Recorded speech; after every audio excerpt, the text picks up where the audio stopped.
Hi class, this is Katie Carrier, and I'm coming at you with a video because I feel like just typing my response to this assignment wouldn't be appropriate.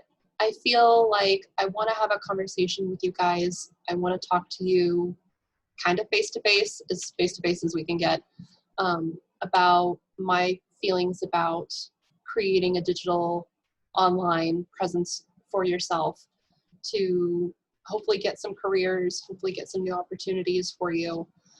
I'm sure that I'm not the only one in this class that is just starting in the museum industry. This is my very first class. So I'm coming at this with little to no knowledge, no experience. And I feel like there's a few things that I've done and something that I need to continue to do in order to build up my my digital resume and to give myself some more opportunity. So I just kind of wanted to share that with you guys. The first thing that I did was I connected with a bunch of museum, archive, and library groups on Facebook. In doing this, especially the ones through Johns Hopkins, I made a lot of connections on my LinkedIn account. I was frustrated one day. I've been applying for a lot of entry-level museum jobs, entry-level library jobs. I have a bachelor's in library science, just as a little background. And I was venting because I wasn't getting any interview responses. I was just getting a lot of no thank yous. So I feel like venting to my Facebook groups was going to be helpful. I let them know this is my LinkedIn profile. I would love to make some connections and just to sort of, get the ball rolling and develop some professional friendships.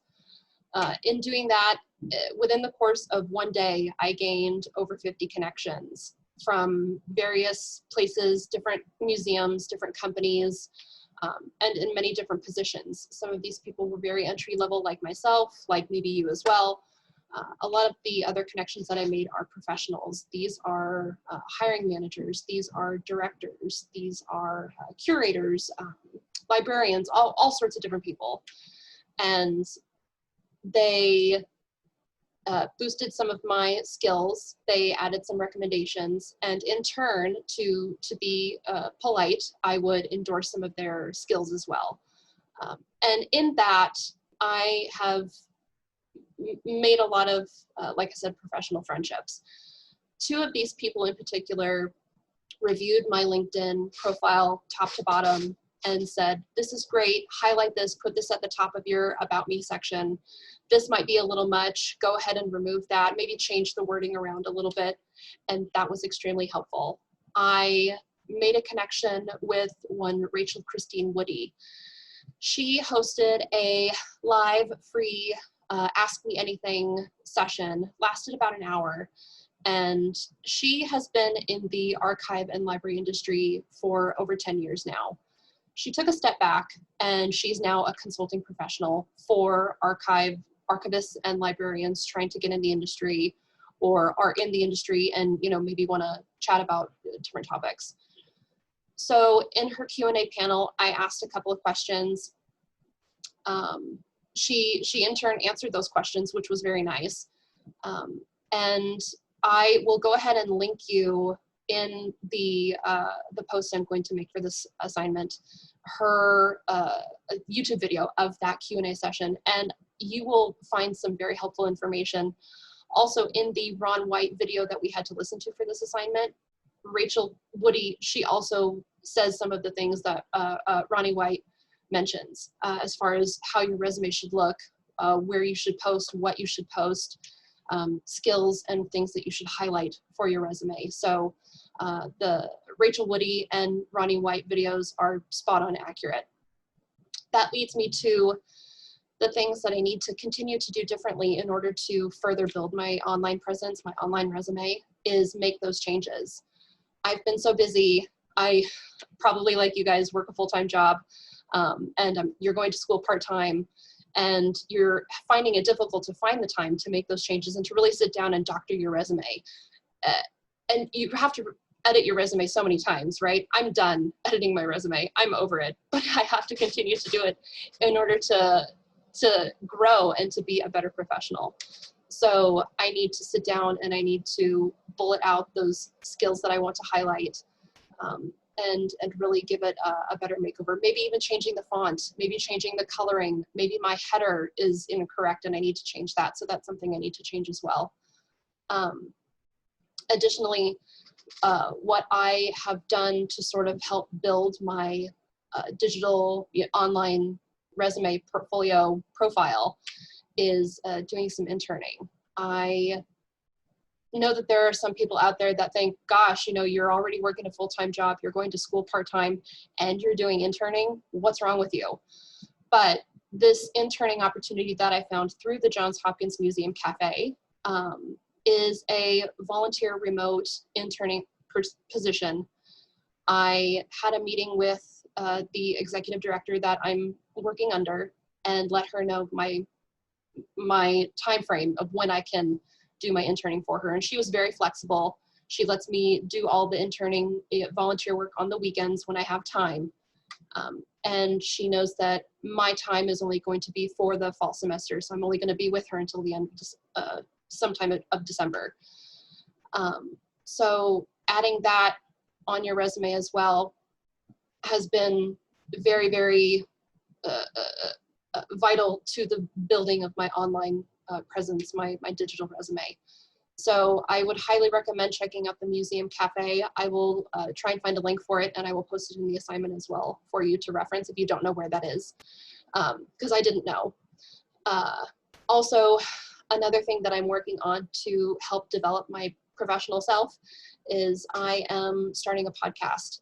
I am not going to set really a time limit for when this podcast should be aired, but I'm giving myself a few months to develop the foundation for it, to develop its theme, and that way hopefully I can have something created the beginning of next year and add that to my resume as well. Throughout all of those LinkedIn connections that I made, one of them was a hiring manager for a museum, and she advised, you don't want to be Elle Woods. You don't want to make your video CV and, wear the bikini to get into Harvard. You don't need to do that. Having a video CV is a little bit tedious for a hiring professional. But if you have something listed on your resume that, despite not having very much industry experience, I have, like I said, little to no hands-on experience of the museum world.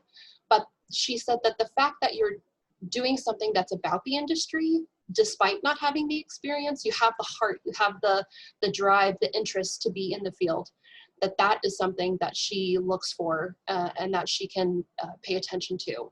That, oh, wow, you're doing this outside project, but you still don't really know anything. Like, you're interested, you're devoted. So that for her was a really strong selling point. So as I develop my little podcast project, I have reached out to a lot of industry professionals to get their point of view on the project. Do they think that this is a good idea? Should I talk about this or should I talk about that?